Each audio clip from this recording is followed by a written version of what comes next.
اعوذ باللہ من الشیطان الرجیم بسم اللہ الرحمن الرحیم۔ محترم ناظرین، جو شخص نماز کے بعد 40 مرتبہ یہ دو آیات پڑھتا ہے، اللہ تعالیٰ سے جو چیز مانگتا ہے اللہ رب العزت اسے خوشی خوشی اور فوراً عطا کر دیتا ہے۔ فرمان الہی ہے، صبر اور نماز کے ذریعے اللہ پاک سے مدد طلب کرو۔ یہ نماز بہت بھاری ہوتی ہے سوائے ان لوگوں کے جو اللہ پاک سے ڈرنے والے ہیں۔ اور فرمان مصطفیٰ حضرت جابر رضی اللہ تعالی عنہ سے روایت ہے کہ رسول کریم صلی اللہ علیہ وسلم نے فرمایا کہ بندے اور اس کے کفر کے درمیان فرق صرف نماز کا چھوڑنا ہے۔ مصائب و آلام، مصیبتوں، پریشانیوں پر شکوے کو ترک کر دینا صبر ہے، اور حقیقت یہ ہے کہ صبر کرنا مشکل کام ہے کیونکہ اس میں مشقت اور حوصلے کی ضرورت ہوتی ہے، لیکن اس کا انعام بہت زیادہ ہے۔ صبر ایک عظیم نعمت ہے جو مقدر والوں کو نصیب ہوتی ہے، اور صبر کا دین اسلام میں بڑا ہی مقام ہے۔ اللہ تعالیٰ کے برگزیدہ بندوں کی منازل میں سے ایک منزل صبر کی بھی ہے۔ صبر کی اہمیت اور افادیت اس بات سے عیاں ہوتی ہے کہ اللہ رب العزت نے اپنے یہاں اس کا بے حساب اجر رکھا ہے۔ ناظرین، آج ہم دین سے دوری کی وجہ سے اسلامی تعلیمات کو جانتے ہی نہیں ہیں، اور ان تعلیمات کے بارے میں بے یقینی کا شکار ہونے کی وجہ سے اپنا سب کچھ اس دنیا میں پورا کرنا چاہتے ہیں۔ اگر ہم خالق کائنات کے بتائے ہوئے طریقے کے مطابق صبر سے کام لیں تو ہمارے زیادہ تر مسائل خود بخود حل ہو جاتے ہیں۔ اور اس پر افسوس ناظرین یہ کہ جہاں کہیں دین کی بات شروع ہوتی ہے، دین کے احکامات جاننے کی بات شروع ہوتی ہے، وہاں پر ہمارے بہت سارے بھائی بہنوں کے ناک منہ بننا شروع ہو جاتے ہیں کہ مولوی صاحب آپ بولتے بہت زیادہ ہیں۔ بھائیوں اور بہنوں، کتنے افسوس کی بات ہے کہ ہم موبائلز پر 3 گھنٹے کی فلم دیکھ لیں گے، گھنٹوں موبائلز پر بیہودہ ریل دیکھ لیں گے، لیکن جہاں پر دین کی بات سمجھنے کی بات آئے گی، جہاں پر آپ کے فائدے کی بات آئے گی، وہاں پر آپ کہیں گے کہ ہمیں فوراً سے بات بتائیے تاکہ ہم دوبارہ ان بیہودہ باتوں اور بیہودہ کاموں میں مشغول ہو سکیں۔ تو بھائیوں اور بہنوں، یہ آپ ہی کے فائدے کی باتیں ہیں۔ تھوڑا سا وقت نکال کر اگر آپ ان باتوں کو سن لیتے ہیں، ان پر عمل کر لیتے ہیں، تو اس میں آپ ہی کا فائدہ ہے۔ خالق کائنات کا ارشاد ہے کہ اے ایمان والو، صبر اور نماز کے ذریعے مجھ سے مدد چاہا کرو، یقیناً اللہ صبر کرنے والوں کے ساتھ ہے۔ آزمائش پر صبر اللہ تعالیٰ کی بشارت کا ذریعہ ہے، اور دنیا میں رہتے ہوئے انسان کو مختلف طرح کی مشکلات کا سامنا کرنا پڑتا ہے۔ اگر ان مشکلات کو اللہ کی رضا کے لیے برداشت کر لیا جائے تو ایسے صبر والوں کو اجر کی خوشخبری اللہ خود دیتا ہے۔ اللہ عز و جل فرماتا ہے، اور ہم ضرور ضرور تمہیں آزمائیں گے، کچھ خوف اور بھوک سے، اور کچھ مالوں اور جانوں اور پھلوں کے نقصان سے۔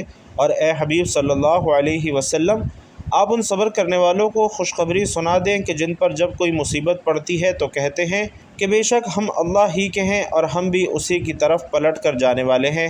ناظرین محترم، رب کی رضا کے لیے صبر کرنے والوں کو آخرت میں حسین گھر کی خوشخبری دی گئی ہے۔ فرمایا، اور ہم نے اسے دنیا میں بھی بھلائی عطا فرمائی، اور بے شک وہ آخرت میں بھی صالحین میں سے ہوں گے۔ صبر کرنے والوں کی حضور صلی اللہ علیہ وسلم سے حوض کوثر پر ملاقات ہوگی۔ غزوہ حنین کا مال غنیمت تقسیم کرتے ہوئے حضور صلی اللہ علیہ وسلم نے انصار سے مخاطب ہو کر فرمایا کہ عنقریب تم لوگ دیکھو گے کہ بہت سے معاملات میں لوگوں کو تم پر ترجیح دی جائے گی، تم اس پر صبر کرنا حتیٰ کہ تم اللہ اور اس کے رسول سے جا ملو، کیونکہ میں حوض کوثر پر ہوں گا۔ انصار نے کہا کہ ہم عنقریب صبر کریں گے۔ حضرت عبداللہ بن عمر بن عاص رضی اللہ تعالی عنہ روایت کرتے ہیں، حضور نبی کریم صلی اللہ علیہ وسلم نے فرمایا کہ قیامت والے دن جب اللہ تعالیٰ تمام مخلوقات کو اکٹھا کرے گا تو پکارنے والا پکارے گا کہ صبر کرنے والے کہاں ہیں؟ فرمایا جائے گا کچھ لوگ اٹھیں گے جو تعداد میں کم ہوں گے، اور وہ جلدی جلدی جنت کی طرف جائیں گے۔ راستے میں انہیں فرشتے ملیں گے جو ان سے پوچھیں گے کہ ہم آپ لوگوں کو دیکھ رہے ہیں کہ آپ جنت کی طرف بڑی تیزی سے بڑھ رہے ہیں، آخر آپ ہیں کون؟ وہ جواب دیں گے کہ ہم اہل صبر ہیں۔ فرشتے پوچھیں گے کہ آپ نے کس بات پر صبر کیا؟ تو وہ جواب دیں گے کہ ہم نے اللہ تعالیٰ کی اطاعت پر اور گناہوں سے بچنے پر صبر کیا۔ اس وقت ان سے کہا جائے گا کہ جنت میں داخل ہو جائیں، بے شک صبر کرنے والوں کا یہی اجر ہے۔ ناظرین، حضرت عمر رضی اللہ تعالی عنہ فرماتے ہیں کہ ہم نے اپنی زندگی کے بہترین اوقات حالت صبر میں پائے ہیں۔ اسی طرح حضرت انس بن مالک رضی اللہ تعالی عنہ روایت کرتے ہیں کہ نبی کریم صلی اللہ علیہ وسلم ایک عورت کے پاس سے گزرے جو قبر پر رو رہی تھی۔ آپ صلی اللہ علیہ وسلم نے فرمایا کہ اللہ سے ڈرو اور صبر کرو۔ عورت نے کہا کہ دور ہو جا، تجھے وہ مصیبت نہیں پہنچی جو مجھے پہنچی ہے۔ اس نے آپ صلی اللہ علیہ وسلم کو پہچانا نہیں تھا۔ اس سے کہا گیا تو وہ نبی کریم صلی اللہ علیہ وسلم کے پاس آئی اور عرض کیا، یا رسول اللہ، میں نے آپ کو پہچانا نہ تھا۔ آپ صلی اللہ علیہ وسلم نے فرمایا کہ صبر ابتدائے صدمہ کے وقت ہی ہوتا ہے۔ اسی طرح انصار کی ایک جماعت نے رسول اللہ صلی اللہ علیہ وسلم سے کچھ مانگا۔ آپ صلی اللہ علیہ وسلم نے انہیں عطا فرمایا، یہاں تک کہ جو کچھ تھا آپ صلی اللہ علیہ وسلم کے پاس وہ ختم ہو گیا۔ آپ صلی اللہ علیہ وسلم نے فرمایا کہ میرے پاس جو کچھ بھی مال ہوگا میں تم سے بچا نہیں رکھوں گا، اور جو شخص سوال سے بچنا چاہے تو اللہ اسے بچا لیتا ہے، جو شخص بے پرواہی چاہے تو اسے اللہ تعالیٰ بے پرواہ بنا دے گا، اور جو شخص صبر کرے گا اللہ تعالیٰ اسے صبر عطا کرے گا، اور کسی شخص کو صبر سے بہتر اور کشادہ تر نعمت نہیں ملی۔ اسی طرح انس بن مالک رضی اللہ تعالیٰ عنہ کہتے ہیں کہ میں نے رسول علیہ الصلاۃ والسلام کو فرماتے ہوئے سنا ہے کہ اللہ تعالیٰ فرماتا ہے کہ جب میں اپنے بندے کو اس کی دو محبوب چیزوں یعنی دو آنکھوں کی وجہ سے آزمائش میں مبتلا کرتا ہوں اور وہ صبر کرتا ہے تو میں اس کے عوض اسے جنت عطا کرتا ہوں۔ اسی طرح نبی کریم صلی اللہ علیہ وسلم کا ایک اور فرمان ہے کہ دنیا قید خانہ ہے مومن کے لیے اور جنت ہے کافر کے لیے۔ تو ناظرین، جب زبان رسالت سے یہ بات معلوم ہو گئی کہ یہ دنیا مومن کے حق میں قید خانہ یعنی تکلیف کی جگہ ہے، تو ایک مومن کو تکلیف کا سامنا کرنا پڑے گا اور اسے ایسے موقع پر صبر کا دامن تھامنا ہوگا۔ مومن کو پہنچنے والی تکلیف کسی بھی قسم کی ہو سکتی ہے۔ اللہ کسی مومن کو مال میں آزمائے گا، کسی کو اولاد میں آزمائے گا اور کسی کو جسمانی طور پر آزمائے گا۔ یعنی مومن کا سامنا فقر، بے چینی، خوف، بیماری، مشغولیت اور ناکامی وغیرہ سے ہو سکتا ہے، لیکن مومن ان مصائب و مشکلات سے گھبراتا ہرگز نہیں ہے، نہ بے صبری کا مظاہرہ کر کے مایوسی اور غلط راہ روی کا شکار ہوتا ہے، بلکہ صبر کا پہاڑ بن کر بڑی سے بڑی مصیبت کا مقابلہ کرتا ہے۔ آج آپ کے سامنے ہمت اور حوصلے کی سچی داستانیں اور مصیبت سے چھٹکارا پانے والے باکمال کرداروں کو بیان کرنا چاہتا ہوں، جہاں سے مصیبت زدہ لوگوں کو حوصلہ ملے گا اور ان حوصلہ مندوں کی طرح مصائب کو دور کرنے کی کوشش کریں گے۔ اس سے پہلے کہ آپ کے سامنے مصیبت سے نجات پانے والے سچے کرداروں کو بیان کروں، بھائیوں اور بہنوں، یہ جان لیں کہ مصیبت تقدیر کا حصہ ہے۔ ہمارے عقیدے میں اچھی بری تقدیر پر ایمان لانا شامل ہے۔ پریشانی اللہ کی طرف سے ہے اور وہی اسے دور کرتا ہے، لہٰذا مصیبت کے وقت ہم اللہ کی طرف رجوع کریں گے اور اسی سے مدد مانگیں گے۔ کسی پر پریشانی کا مطلب یہ نہیں کہ وہ برا آدمی ہے، بلکہ اللہ کسی کو پریشانی میں مبتلا کر کے اس کے ساتھ بہتری کا معاملہ کرتا ہے، جیسا کہ فرمان نبوی صلی اللہ علیہ وسلم ہے کہ اللہ تعالیٰ جس کے ساتھ خیر اور برکت کا ارادہ کرتا ہے اسے مصائب و آلام میں مبتلا کر دیتا ہے۔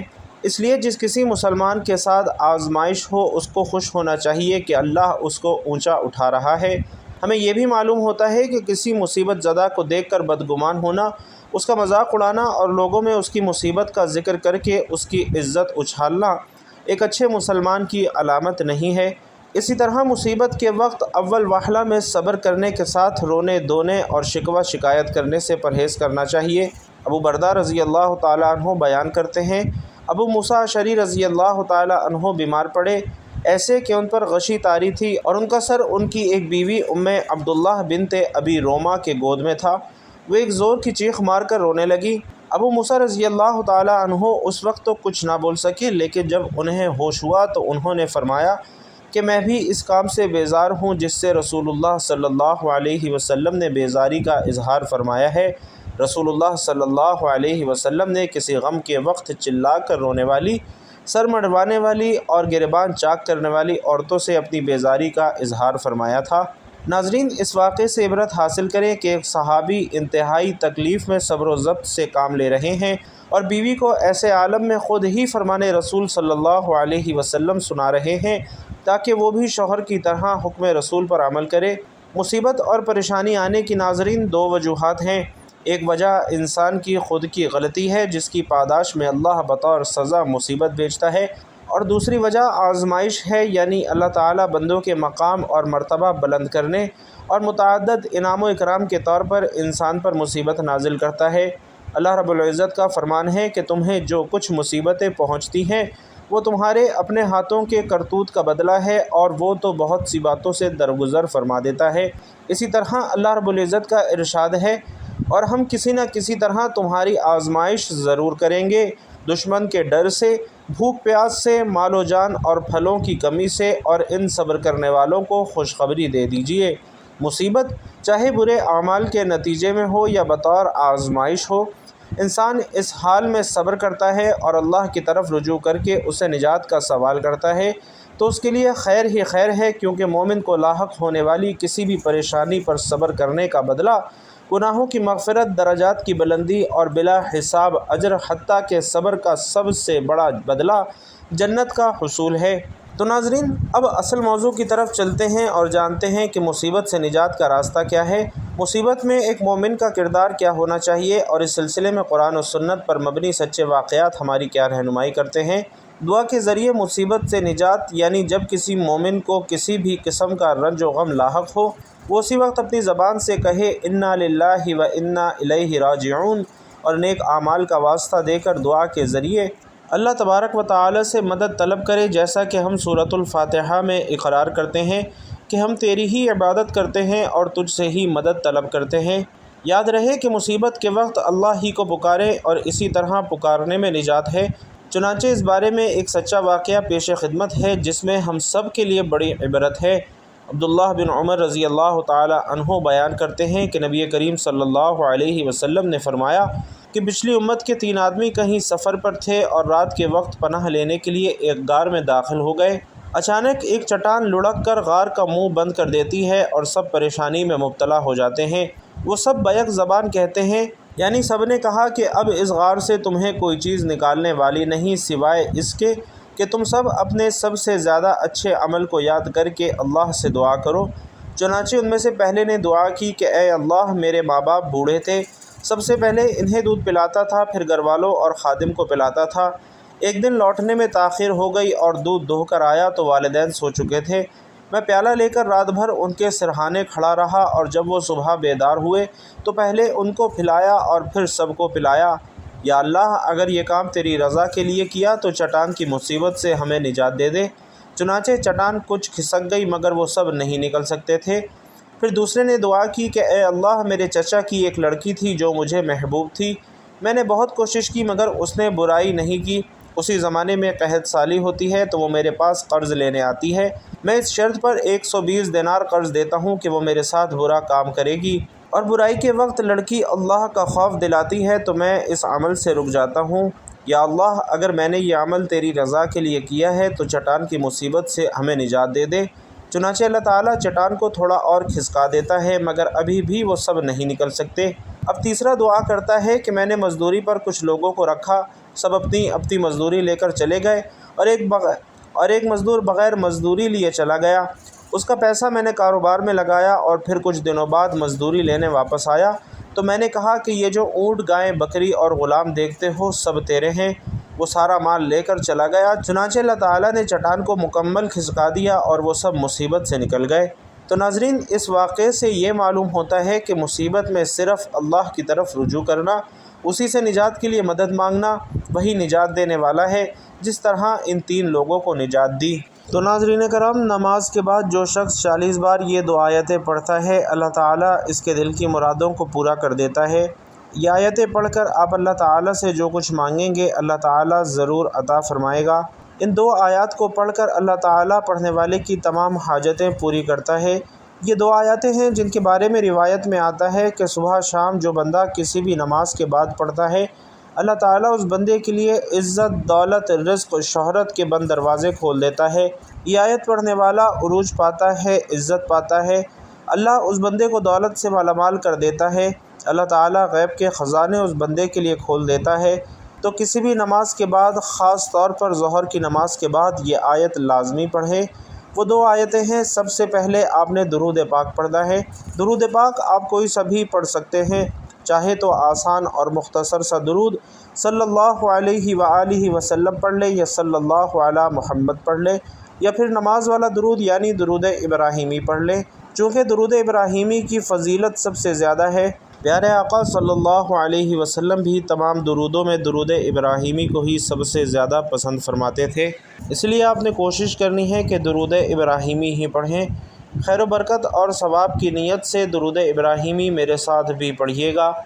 اللہم صلی علی محمد وعلی آل محمد کما صلیت علی ابراہیم وعلی آل ابراہیم انک حمید مجید۔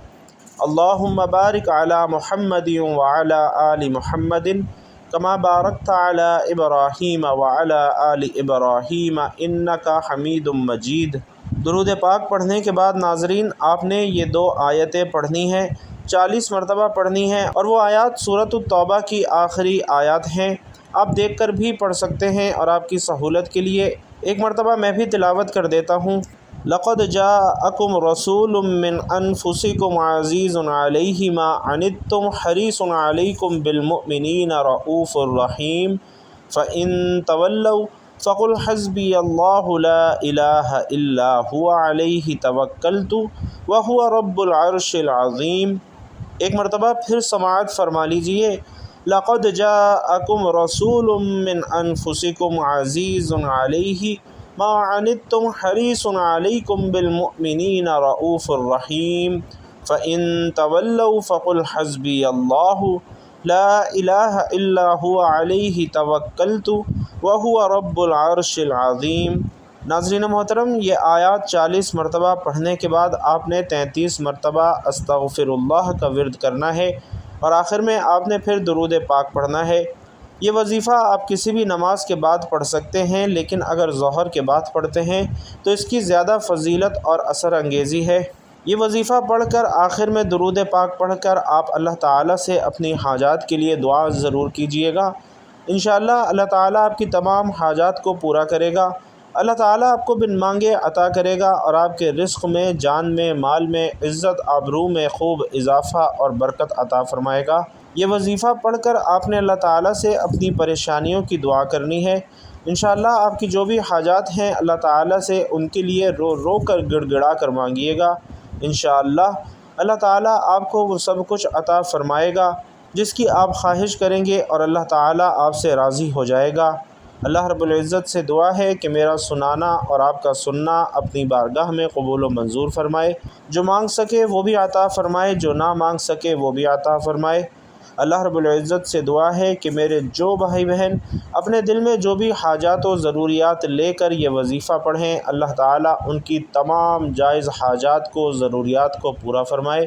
آمین یا رب العالمین۔ ناظرین کرام، آخر میں آپ سے گزارش ہے کہ اپنے رزق میں برکت، وسعت اور کشادگی کے لیے اللہ تعالیٰ کے 99 ناموں میں سے کوئی ایک نام کمنٹ باکس میں ضرور لکھیے گا۔ اللہ رب العزت آپ سب کا حامی و ناصر ہو۔ آمین یا رب العالمین۔